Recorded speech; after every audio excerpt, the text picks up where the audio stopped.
purpose of each of the Wongkor is supposed to be, people don't, anyway, it's supposed to be a catalyst for thought. Catalyst for your own That's the practice. expression. That's the real practice, of course. So people are expected to, write poems or songs or have thoughts or explore it in various ways.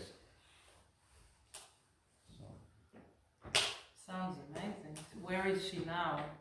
The composer? She teaches at New York University. So she's in New York. Yeah. Oh wow. Yeah. Well, as you know, is this on? It is, yes. Oh, hello. I didn't know you were there. All I can see is this black phone. I didn't know it was full of people. I'm glad you're tuning in. We're just talking about how Dharma, well, like in all the great religions, I guess, are schools of thought. Like in the socialist revolution, the posters that were made, and the operas that were made, and so on. Charlie Chaplin and all the various people speaking about the principles of liberation and trying to make films and write stories about it. Well, that same thing needs to be happening more today than it has. It happens within the popular genre, within the beats and heavy rhythm genres, but it doesn't happen so much in the intellectual or high skill genre, and whatever you want to call high art, I don't know. So it's really nice that it's happening more. So we're just talking about that. There's a series of practices coming up here, which if you go to the Origin Center website, you can see the updates, and the updates announced courses that are coming, and there's one about imagination and practice, how practice relates to imagination, and the school that does that. And there's, it's not a school, it's not a series of classes on Buddhism. It refers a bit to that, but it's a more universal class. Not so much art therapy. Therapy is always an aspect of the creative healing, but it's not focused on therapy as such, but on exploration and thought. Okay. So normally this class is done by a person called Melinda who sat here, or perhaps Anne has filled in. I did the Tuesdays and I do Thursdays with the questions. My name's Chimé, if you don't know. And but today I do Tuesday as well. It's a cold and wintry day here in Balingup with rain falling, so we're all happy because Australia needs water always. All right. So these teachings are called the setting up of mindfulness. It's an exercise to support the endeavor to have mindfulness. Mindfulness means a peaceful mind, but also a peacemaking mind, life. Mindfulness is what empowers, that's the agency for creative living for the sake of the common good. That kind of skills, the kind of attributes that a person needs are loosely referred to or collectively referred to as mindfulness. So the whole of the Dharma teachings and the whole of wisdom culture is on about fostering mindfulness. So mindfulness is the whole approach of a human being to living. And it's the practices and the teachings are efforts to support compassion in the effort to live.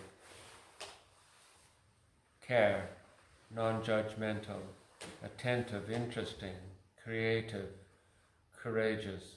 All those kinds of words that we honor are loosely referred to is human mindfulness.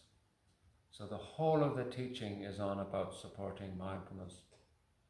And this exercise is about supporting a caring, interested mind, about supporting the journey of healing through the lens of posture, through the lens of physical awareness, and an understanding that life's effects are holistic.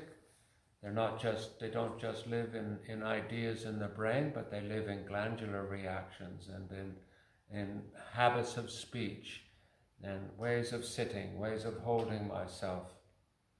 So the first step is approaching in a friendly, caring, respectful manner.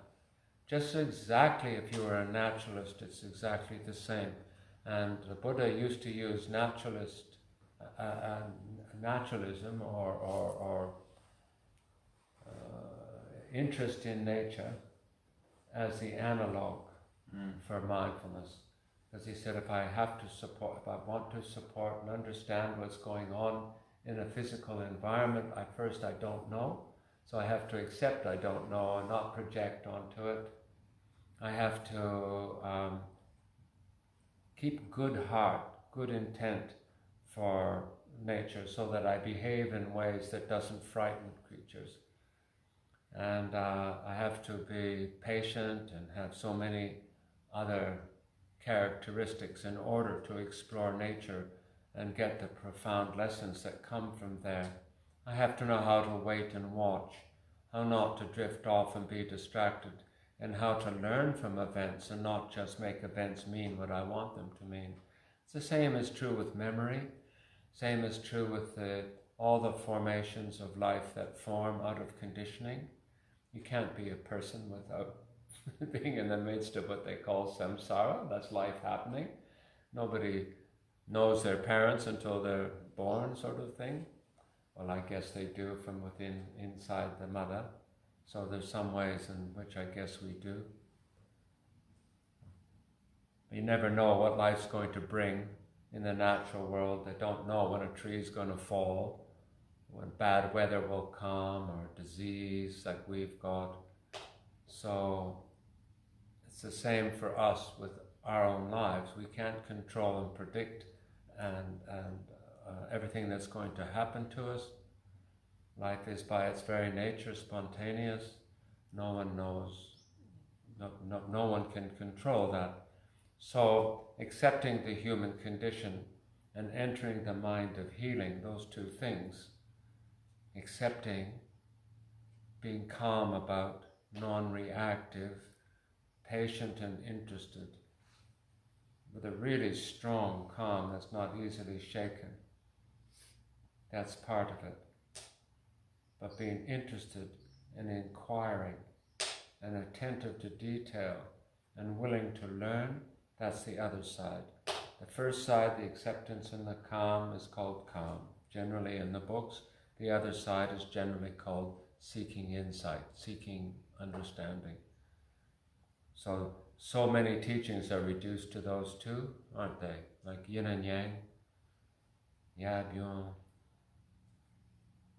Okay. So I'll talk us through the exercise once. It never hurts to hear it again.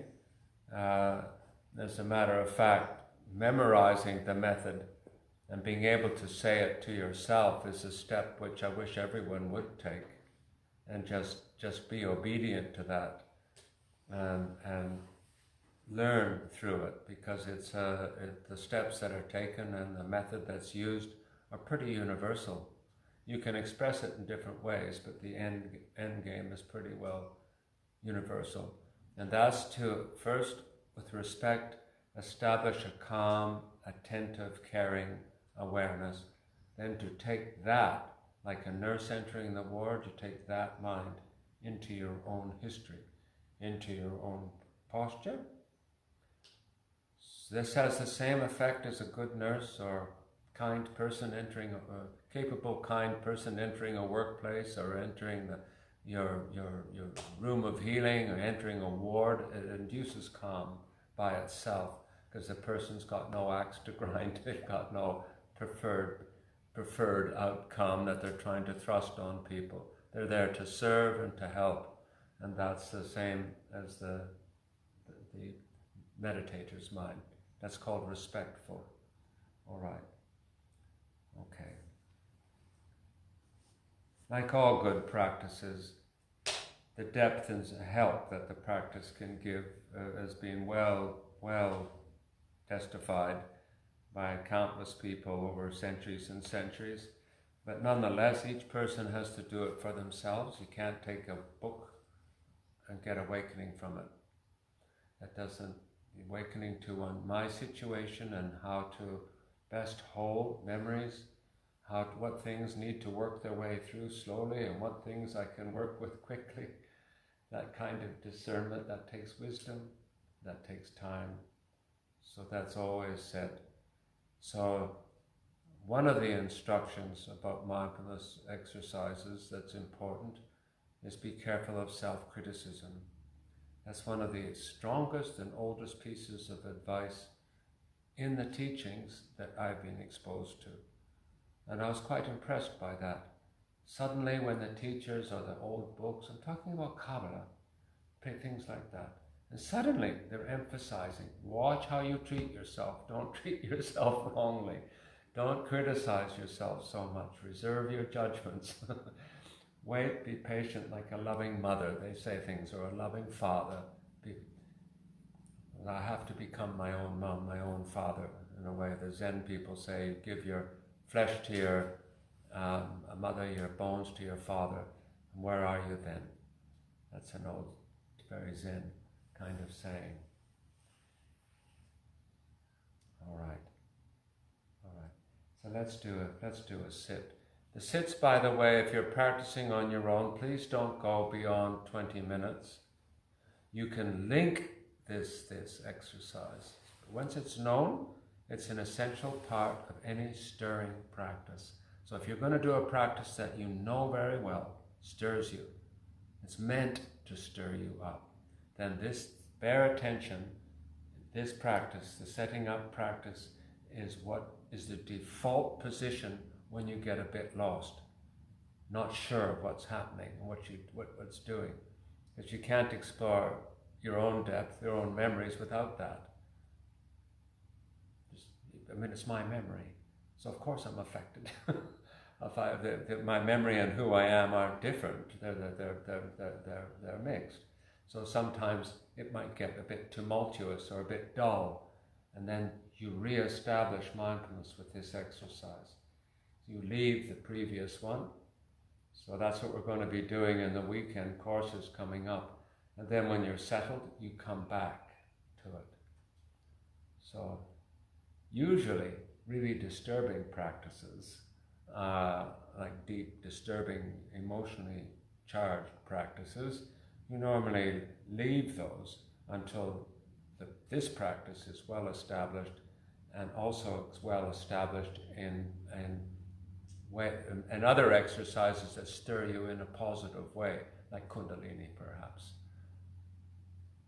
It's a very big part of Sufi teaching, particularly in their dances. So the dances build up energy, but as they do, if you're not moved well and harmoniously, you're supposed to sit down. Whether you're a teacher, old or new, you're supposed to sit down, gather your wits.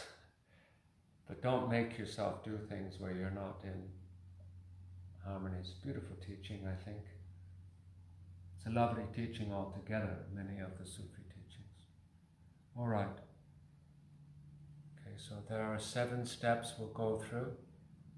The first is recognizing the context, which we've been talking about. The context is always to do with healing. It's always to do with the growth of peace and compassion in the world. You can use other words, but you can't just say, in terms of practice, it's not just about getting creative. It's not just about that. It's about getting creative for the sake of the common good. It's always focused in that direction. So I won't. We just did a Wonkor, a ceremonial teaching over the weekend that focuses on why that's such an essential teaching. All right, so first is context and paying respect to that, to the efforts that healing makes and to the different people involved, to the difficulty of some healing and to the great skill that's present. There's so many thoughts, so you generalize that. Sometimes you get a specific thought too. So after paying respect to your own aspirations and to the context of the Dharma, then you set up the vehicle. In this case, it's posture. Then you scan that vehicle. They say calming the bodily formations. That means if you see tension, you try to relax it. If you see something collapsed or hanging down, then you try to lift it up, make it more alert. Calm is a huge word. It means both coherence and well contained. So let's say you're in a very passionate environment. Lots is going on, whether it's negative or whether it's positive, and you are the person who's trying to keep clear. Perhaps you're working in first aid or something like that. Then you have to stay clear and calm in that environment. So that's called calming my own tendencies. You do that by focusing on the sensations and feelings first, not the thoughts that are associated. Lots of thoughts might come up. Don't focus too strongly on them. So we establish awareness throughout the body until the whole body is in my view. Then we do something called bare attention. Bare attention is lighter. It sits easily with you and you can sustain it. It's like the kind of attention you have when you're attending to a task and you can hear things all around you, like when you're driving a car. See and hear all sorts of things, but you keep your eye on the road. That keeping your eye on the road and knowing that you're doing that, that's called bare attention. And you're doing that with the body. When that's established, the last step is to make sure your breath can flow, an inner practice to ensure that. So in any one session, you go through those stages, even though you think, oh, I'd like to stay here longer and scan some more. You just keep moving through, and the practice grows through repetition. You can't squeeze it all into one session. All right, let's do a sit together. We'll do time for 2 sits. They go from 5 minutes to 20 minutes. Our sits will be 10.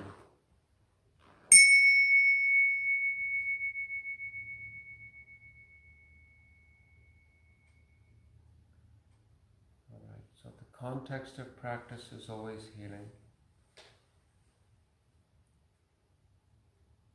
Respect to the work of healing individuals or healing communities.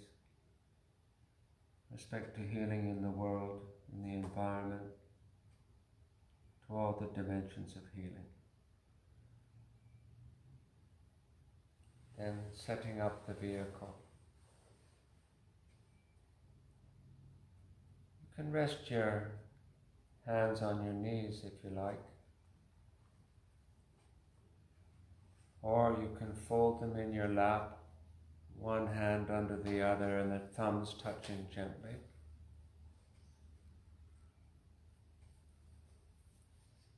Another way is to put your hands over the solar plexus.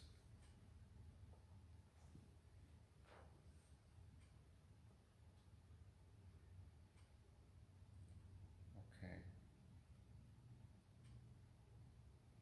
So setting up posture. You're sitting on the sit bones.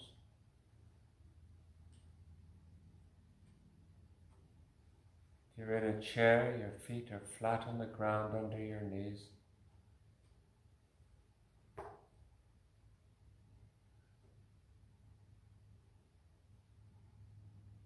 Your head is upright where it can carry a load. balanced easily on the neck and it can move easily. Similarly, the trunk is upright but not tense.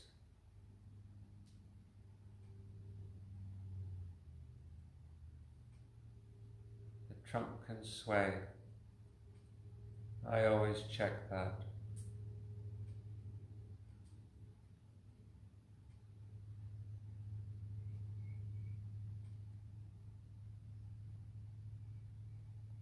Similarly, the hips can move. The blood can flow in the legs.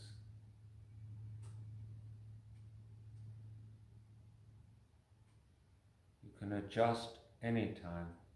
Just do it slowly, carefully.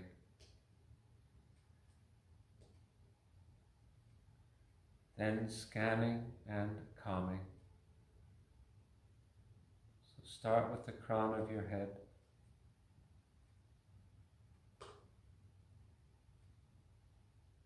You slowly bring awareness to the body, moving through the entire body, front and back.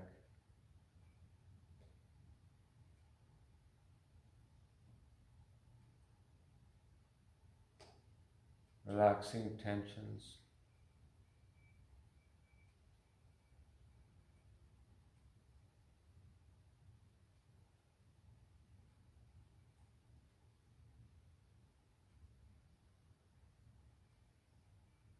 Being a bit more alert or sitting up more if you're slouched.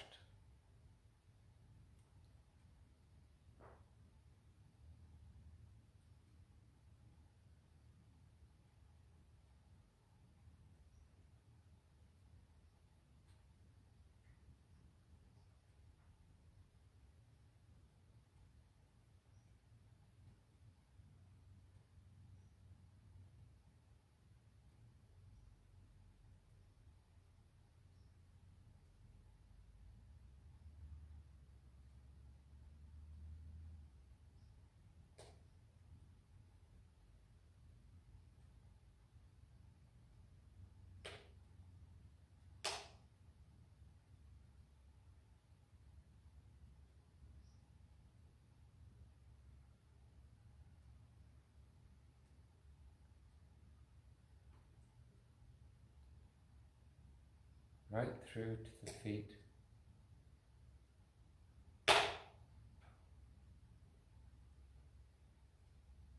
Anytime you can check that some part of the body is able to move a bit.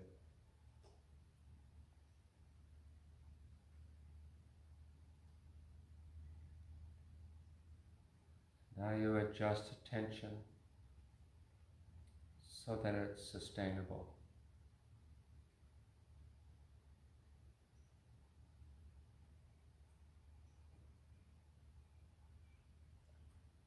Keep the thread of awareness of the body and all that's happening there.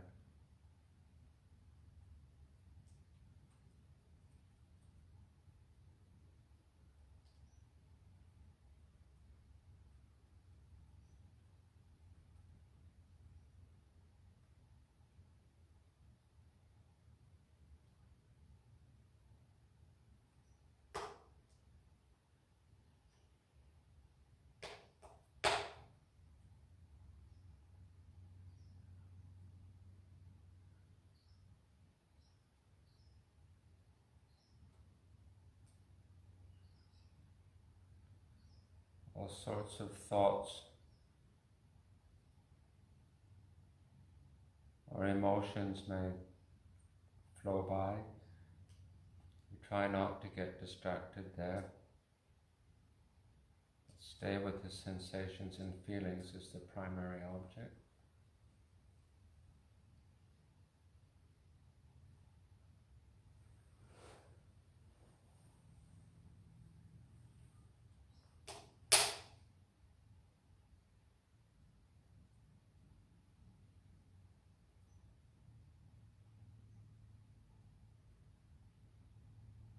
You need sufficient knowledge of breathing to know that it can flow easily. Otherwise, you let it take its own rhythm. Okay.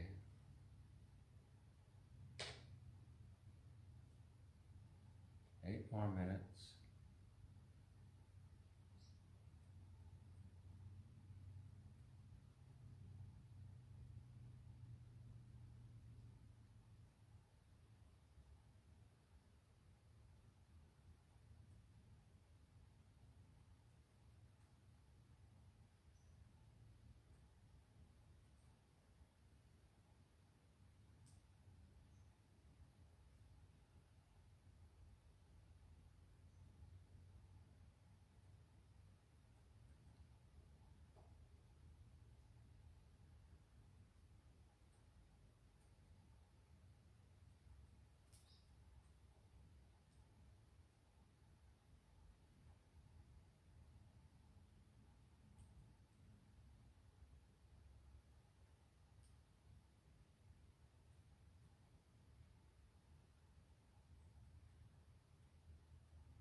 end of every practice, there's a dedication.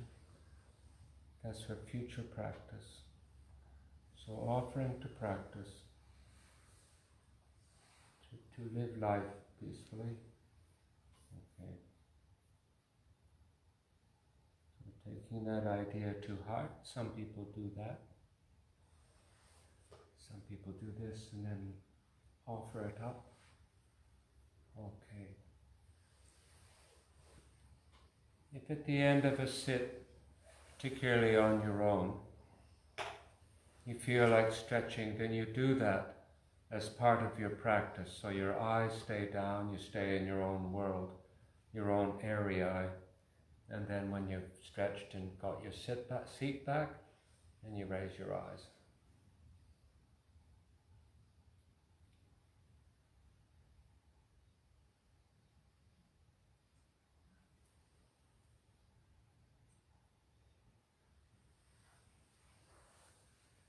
Okay. I'm going to do another sit now in a moment. I won't talk so much. For some reason this morning I just want to make really clear context. So let's say I have an injury. Then the response to the injury is that I should try to be like a nurse or like a doctor to myself. And not just say, get an injury and then ignore it and try to carry on as usual. I should accept that I'm injured and how I have to carry that injury and how I move in a way that doesn't irritate it and what kind of movements to avoid. Very often that's lacking when you get treatment or get an operation. You get the operation, but then don't look after it properly afterward necessarily. So sometimes you don't even get instruction for that. But setting up of mindfulness is famous in injury recovery. Similarly, if I have a symptom like anxiety, because I was talking to a person lately, and they're suffering very strongly from anxiety attacks. Now, first thing is to accept that this can happen to anyone. So in the teaching, they don't say, I am anxious. It's a complete contrivance. Of course it's me if I'm anxious, I know that, but I don't say it. I don't say, what's wrong with me? I'm injured, I'm got anxiety. I simply say, I treat it like I were my nurse, and I would say, here's anxiety. Now we have to treat this anxiety and not get too lost in what the anxiety is about, but in calming the formations, the habitual reactions so powerful that just fill the body with hormones and adrenaline, just like that. Then you can't think anymore. There's too much influence inside. So you calm those formations first. The instruction is, if you're talking with someone about it and you get really worked up, you both go back to mindfulness and then you reopen the conversation. So time and again I'm saying, no, I'm perfectly willing to explore this, but I want to stay calm, a bit reasonable. I don't want to fall into screaming, thank you. Even though that's really possible, that's mindfulness practice. It's installing the power of mindfulness more thoroughly in life. All right, this is one more sit. This sit is another sit that will go for 10 minutes. All right, we'll do the same thing.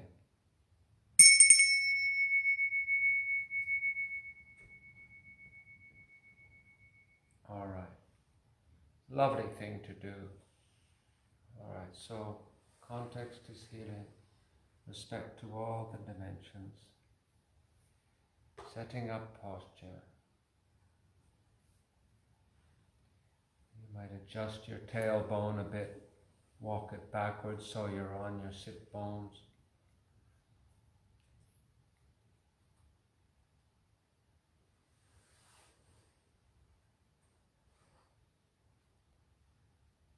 So body upright but not tense.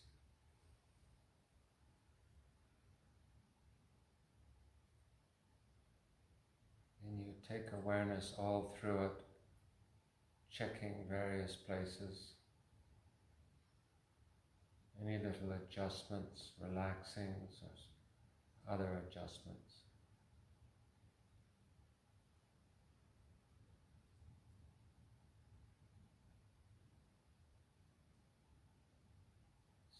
crown of the head to the soles of the feet. Then bare attention. Allow the breath to flow. And at the end we'll do dedication. All right. 8 more minutes.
dedication.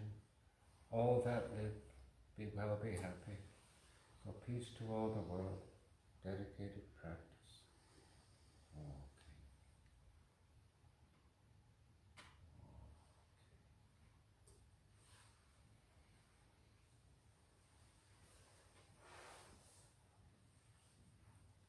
All right, everyone. Another Tuesday, another sit gone. There'll be a chance to do a whole weekend in mindfulness sometime soon coming up. And there's a retreat, so stay tuned. Thank you so much.